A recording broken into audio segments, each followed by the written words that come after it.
무고한 사람 한 명을 감옥에 보내는 것과 진짜 범죄자 10명을 그냥 풀어주는 것. 여러분이라면 이 둘 중 어떤 상황이 더 끔찍하다고 생각하십니까? 영국의 전설적인 법학자 윌리엄 블랙스톤은 이 질문에 아주 단호하게 대답했습니다.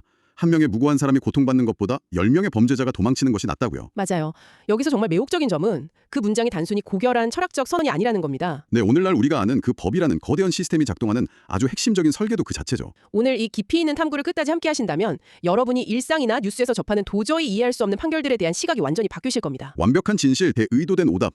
법이 왜 뻔히 보이는 정답을 놔두고 때로는 틀린 결론을 선택하는지 그 진짜 이유를 파헤쳐보는 거죠. 진실을 찾는 것보다 시스템을 지키는 것이 왜 더 중요한지 지금부터 그 은밀한 기계장치 속으로 들어가 보겠습니다. 자, 가장 먼저 우리의 고정관념부터 깨볼까요? 흔히 법관, 그러니까 판사라고 하면 어떤 이미지가 떠오르시나요? 보통은 아주 차가운 이성을 가진 완벽한 심판관을 떠올리시죠. 양쪽의 사실관계를 쭉 듣고 그 두꺼운 법전이라는 매뉴얼을 펼쳐서 정답을 도출해내는 사람이요. 아주 기계적이고 논리적인 3단 논법을 통해서요. 감정이나 편견은 전혀 개입되지 않는 진실 판독기 같은 이미지잖아요. 그렇죠. 그런데 20세기 초반 미국 법학계를 휩쓸었던 법현실주의자들의 시각은 완전히 달랐습니다. 칼 루엘린이나 제롬 프랭크 같은 학자들 말이죠. 네, 맞아요. 이 사람들은 판사도 결국 밥 먹고 점잖은 불완전한 인간이라고 봤어요. 판사가 복잡한 논리를 거쳐 결론에 도달하는 게 아니라는 겁니다. 그럼 어떻게 결론을 낸다는 건가요? 오히려 사건을 딱 보는 순간 직관적으로 이 사건은 이쪽이 이겨야겠네 하고 결론을 먼저 내린다는 거죠. 와, 먼저 내린다고요? 심리학 용어로는 이걸 게슈탈트 방식이라고 부르는데요. 아주 쉽게 설명해 볼게요. 우리가 사과 그림을 볼 때 빨간색 둥근 선이 있고 꼭지가 있고 잎사귀가 있으니 이것은 사과다. 이렇게 퍼즐 맞추듯 생각하지 않잖아요. 그냥 딱 보는 순간 직관적으로 전체 형태를 인식하죠. 바로 그겁니다. 법연심주의자들은 판사들이 재판할 때도 똑같다고 봤어요. 사건의 전체적인 뉘앙스나 도덕적 직관을 통해 승패를 먼저 결정해버린다는 겁니다. 잠깐만요. 그럼 판결문이라는 건 도대체 뭔가요? 결론을 이미 마음속으로 내렸다면 그 수십 페이지에 달하는 복잡한 법적 논리들은 다 뭐죠? 그게 바로 이 학자들이 지적한 핵심입니다.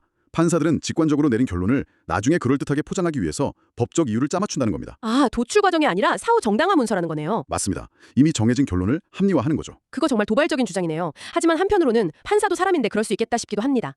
그런데 판사가 마음속으로 내린 결론과 문서로 남기는 이유가 분리된다는 게 왜 그렇게 중요한 문제인 건가요? 왜냐하면 판사가 어떤 특정한 이유를 문서로 남기는 순간 그것이 미래의 다른 사건들을 올가매는 무서운 사슬이 되기 때문입니다. 일상적인 비유를 하나 들어보죠. 어느 날 지인이 오늘 왜 우산을 썼나요? 라고 물었습니다. 그래서 별 생각 없이 비가 와서요 라고 대답했다고 치죠. 네, 아주 상식적이고 당연한 대답이잖아요.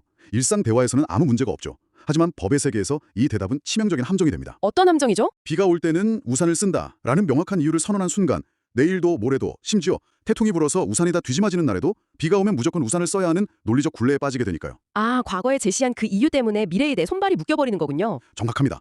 판사가 특정한 이유를 제시한다는 건 그 이유가 포괄하는 미래의 수많은 예측 불가능한 상황들까지 미리 통제해버리는 행위입니다. 듣고 보니 소름 돋네요. 그래서 판사들이 종종 명확한 이유 밝히기를 꺼려하거나 아주 방어적으로 판결문을 쓰는 거군요. 미래의 판사들이나 자기 자신의 손발이 묶이는 걸 원치 않으니까요. 네, 그래서 여기서 법조계에 아주 기묘한 관행이 하나 등장합니다. 이른바 판결 요지, 홀딩과 방론, 딕타의 아슬아슬한 경계나무기죠. 대법원 판결문 같은 걸 읽어보면 은근히 잡동사니처럼 온갖 이야기들이 섞여 있잖아요. 맞아요. 판결 결과와 직결된 뼈대 같은 핵심 논리가 있고 그냥 판사가 지나가되 덧붙인 개인적인 생각이나 역사적 배경 같은 말들이 마구 뒤섞여 있습니다. 제가 알아본 바로는 1972년 미국 대법원의 플러드 대쿤 사건이 아주 재미있는 예시가 될 것 같더라고요. 프로야구 구단들에게 반독점법 면제 특권을 인정해준 유명한 판결이죠. 네, 야구 팬들이라면 아실 만한 사건이죠. 그런데 이 판결문을 쓴 해리 블랙먼 대법관이 앞부분에 무려 야구의 역사, 위대한 선수들 이름, 심지어 야구에 관한 시 구절까지 잔뜩 적어놨더라고요. 대법원 판결문의 시라니요. 이건 명백한 반론, 즉 쓸데없는 소리 아닙니까? 판사 개인의 야구에 대한 엄청난 애정이었겠죠. 하지만 흥미로운 건 이후의 현실 법정에서 변호사들이 이 반론을 다루는 예술에 가까운 방식입니다. 예술이요? 변호사들은 판결문에서 핵심 논지인 홀딩과 곁다리 말인 반론을 아주 자의적으로 구분합니다. 만약 미래의 어떤 재판에서 과거 판결문의 특정 문장이 내 의뢰인에게 유리하다. 그러면 변호사는 핏대를 세우며 우길 겁니다. 이것이 바로 대법원에 흔들리지 않는 핵심 논지입니다. 라고요. 반대로 그 문장이 자기한테 불리하다면 태도를 싹 바꾸겠네요? 물론이죠. 존경하는 재판장님, 그 문장은 과거 대법관이 그저 감상에 젖어 꾸적거린 쓸데없는 반론, 즉 딕타에 불과합니다. 라고 깎아내리겠죠. 결국 반론이라는 건 지금 내가 굳이 무시해버리고 싶은 과거의 귀찮은 문장에 붙이는 편리한 딱지네요. 법이라는 게 정말 고무줄 같고 그럴듯한 말장난의 싸움터 같습니다. 그래서 이 고무줄 같은 법을 도대체 어떻게 통제하고 시스템으로 굴러가게 할 것인가, 이게 중요해집니다. 여기서 이른바 룰과 스탠다드의 치열한 대결이 시작되죠. 법을 지배하는 보이지 않는 저울이군요. 도로 표지판을 예로 들어볼게요. 제한속도 시속 80km. 이건 명확한 룰입니다. 반면에 날씨와 교통 상황에 맞게 합리적이고 조심스럽게 운전하시오. 이건 기준만 제시하는 스탠다드입니다. 이 두 가지가 왜 그렇게 중요한 차이를 만드나요? 이 두 개념의 본질적인 차이는 바로 재량권을 누구에게 줄 것인가, 즉 권력의 배분 문제에 있습니다. 평범한 직장 생활을 떠올려 보세요. 상사가 당신에게 내일 오후 5시 정각까지 맑은 고딕 11포인트로 A4 용지 딱 3장 분량의 보고서를 제출하세요. 라고 지시했습니다. 완벽한 룰이네요. 저한테 재량권은 1%도 없고 그냥 기계적으로 따르거나 어기거나 둘 중 하나죠. 현장 실무자의 창의성은 무시당하는 기분일 겁니다. 반대로 상사가 이번 기획안 우리 팀 상황에 맞게 적당히 보기 좋고 설득력 있게 정리해서 조만간 줘 라고 했다면 어떨까요? 이건 스탠다드네요. 분량, 폰트, 제출 시기까지 제 권한이 막강해집니다. 물론 나중에 깨질 리스크도 제가 짊어지겠지만요. 바로 그겁니다. 법도 똑같이 작동해요. 의회나 대법원이 하급 법원 판사나 현장 경찰관들의 권한을 뺏고 완벽하게 통제하고 싶을 때는 가차없이 11포인트 A4 3장 같은 룰을 내려보냅니다. 반대로 현장의 유연한 판단을 믿고 맡기고 싶을 때는 스탠다드를 사용하는 거군요. 네, 그런데 많은 분들이 착각하시는 게 있어요. 룰이라고 해서 무조건 그 적용 범위가 좁고 쪼잔한 것만은 아니라는 겁니다. 아, 넓은 룰도 있나요? 범위가 어마어마하게 넓으면서도 칼같이 정밀한 룰이 존재할 수 있거든요. 곤충 비유가 아주 찰떡입니다. 곤충이라는 단어를 생각해보세요. 지구상에 수조 마리의 곤충이 존재하니까 범위가 엄청 넓죠. 하지만 어떤 생물체가 곤충인지 아닌지는 꽤 명확하게 판별할 수 있습니다. 다리가 6개인지 같은 기준으로요. 넓으면서도 고도로 정밀한 개념이네요. 반면에 영웅주의라는 단어는 어떤가요? 목숨을 건 영웅적인 행동은 드물게 일어나니까 적용 범위는 좁은데 어디서부터가 영웅적인지 기준이 너무 모호잖아요? 네, 아주 훌륭한 대비입니다. 그렇다면 이 넓고 정밀한 룰이 세상을 어떻게 통제하는지 보여주는 아주 유명한 사건을 하나 꺼내보죠. 영화나 드라마 보면 경찰이 범인 체포할 때 항상 읊는 대사 있잖아요. 당신은 묵비권을 행사할 수 있고 당신의 발언은 법정에서 불리하게 작용할 수 있으며 변호사를 선임할 권리가 있다. 그 유명한 미란다 원칙이요. 1966년 미란다 대 애리조나 사건이죠. 맞습니다. 당시 미국 대법원은 경찰들의 강압 수사와 거짓 자백 강요에 완전히 질려 있었습니다. 그래서 현장 경찰들에게 알아서 상황에 맞게 피의자 인권을 존중하며 공정하게 심문해라 이런 모호한 스탠다드를 주지 않았어요. 경찰의 재량권을 단 1%도 안 믿은 거군요. 그래서 법원이 아예 입법부나 할 법한 일을 해버렸습니다. 경찰이 현장에서 토시 하나 틀리지 않고 달달 읽어야 할 대본을 직접 써서 쥐어준 거죠. 공정하게 신문해라가 아니라 이 네 문장을 무조건 읽어라 라는 룰을 박아버린 거네요. 미래의 모든 체포 상황을 넓고 정밀한 룰로 획일적으로 통제해버렸군요. 권력 이동의 결정적 장면이었죠. 자, 권력을 통제하는 방식까지 짚어봤는데 이제 진짜 귀개한 이야기로 넘어가 보겠습니다. 재판의 궁극적인 목적은 진실을 밝히는 거잖아요. 보통 우리는 진실을 알기 위해 관련된 모든 정보를 다 끌어모으죠. 그런데 영미법 시스템을 들여다보면 정말 이상합니다. 진실을 찾는다면서 이른바 증거법이라는 제도를 통해 배심원이나 판사가 특정 정보들을 아예 못 보게 눈을 가려버리거든요. 대표적인 게 전문 증거, 즉 건너 들은 소문이나 피고인의 과거 전과 기록 같은 것들입니다. 상식적으로는 저 사람 과거에 사기 전과가 3번이나 있으니 이번 사건도 사기일 확률이 높다. 이렇게 추론하는 게 자연스럽잖아요. 하지만 영미법정에서는 배심원들이 편견을 가질 수 있다는 이유로 그런 증거들을 아예 목록에서 빼버리죠. 철학자 제러미 벤담은 이런 태도를 극도로 혐오했다고 하더라고요. 진실을 찾는다면서 왜 스스로 안대를 차냐는 거죠. 벤담은 모든 증거를 일단 제한 없이 법정에 다 던져놓고 자유롭게 평가해야 한다는 자유증명 시스템을 강력하게 주장했습니다. 논리적으로는 벤담의 말이 맞아요.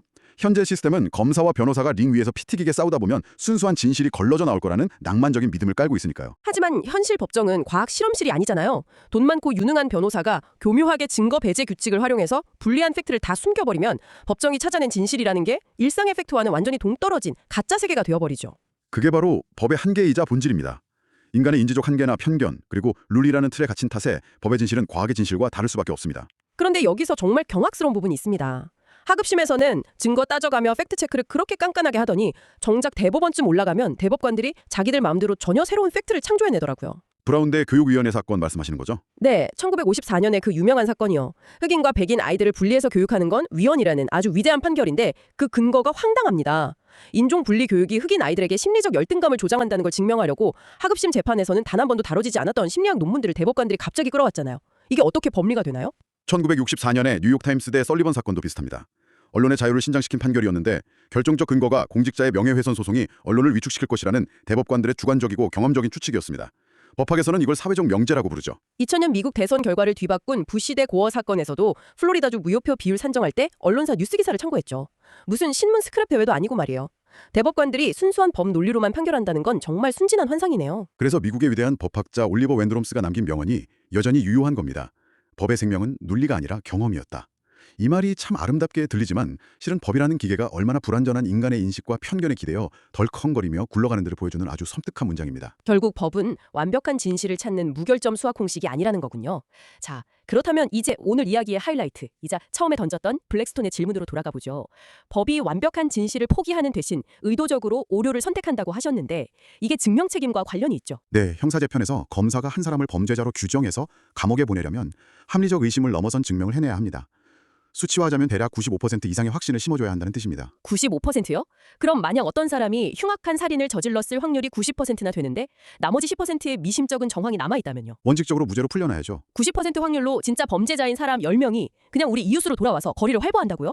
일반 상식으로는 이거 시스템에 미친 오류 아닙니까? 너무 불안한데요? 반면에 원고와 피고가 돈 문제로 싸우는 민사재판은 기준이 확 다릅니다. 증거의 우월이라는 기준을 쓰는데요. 양쪽 주장을 저울에 올려놓고 딱 50.00001%만 넘겨도 이기는 쪽 손을 들어줍니다. 왜 이렇게 다를까요? 돈 문제와 사람의 자유를 다루는 문제는 무게가 다르기 때문이겠죠. 맞습니다. 법은 애초에 모든 재판에서 100% 진실을 규명한다는 불가능한 꿈을 포기했습니다. 대신 가치의 우선순위라는 저울을 세팅한 거죠. 민사에서는 양쪽의 억울함이 동등하니까 50대 50 룰을 적용합니다. 하지만 형사재판은 국가라는 거대한 권력이 힘없는 개인의 자유를 뺏는 거잖아요. 자 10명을 놓치는 사회적 위험을 감수해서라도 억울한 희생자를 막으려는 거네요. 철저히 의도된 오답인 셈입니다. 법은 오류를 범하지 않는 시스템이 아니라 우리는 어떤 종류의 오류를 기꺼이 껴안을 것인가를 치밀하게 계산해 놓은 위험 관리 시스템입니다. 그런데 이 의도된 오답이 막상 현실에서는 일반인들의 상식을 박살낼 때가 있습니다. 이른바 반증 불가능한 추정의 역설인데요.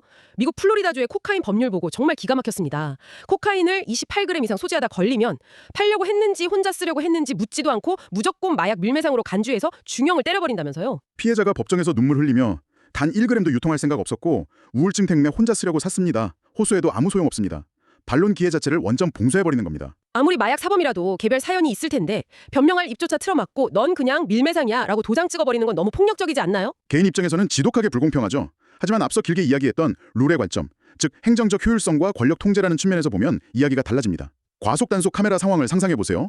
당신이 규정 속도를 위반해서 경찰에게 걸렸을 때 제가 시속 150km로 달린 건 맞지만 도로에 개미 한 마리 없었고 제 차는 스포츠카라 사고 날 위험이 제로였습니다. 라고 항변한다면요. 경찰이 딱지를 취소해줄까요? 그럴 리가 없어죠. 과속은 과속이니까 벌금 내야죠.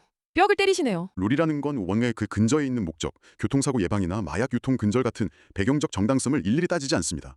조건이 충족되면 기계적으로 작동할 때 가장 강력한 힘을 발휘하거든요.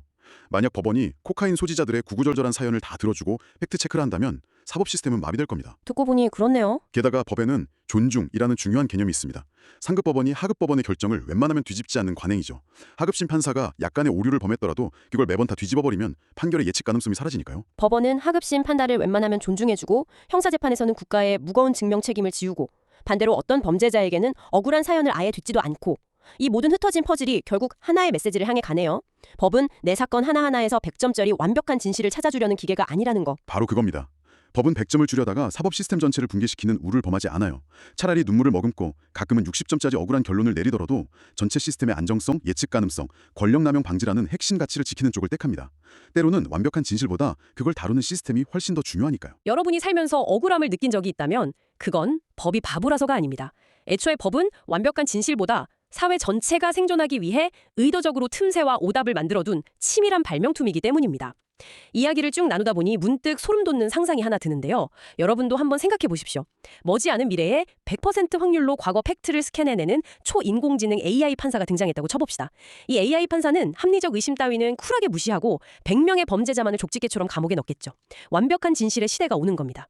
하지만 그렇게 되면 인간적인 관용, 무오류성에 대한 건전한 의심, 불확실성을 품으며 약자를 보호하려 했던 우리의 이 투박한 법 시스템은 영원히 붕괴될지도 모릅니다. 단 1%의 의도된 오답도 허용하지 않고 오직 서늘한 진실만을 뱉어내는 완벽한 AI 재판관. 과연 우리는 정말로 그 차갑고 완벽한 판사 앞에 서기를 원하는 걸까요?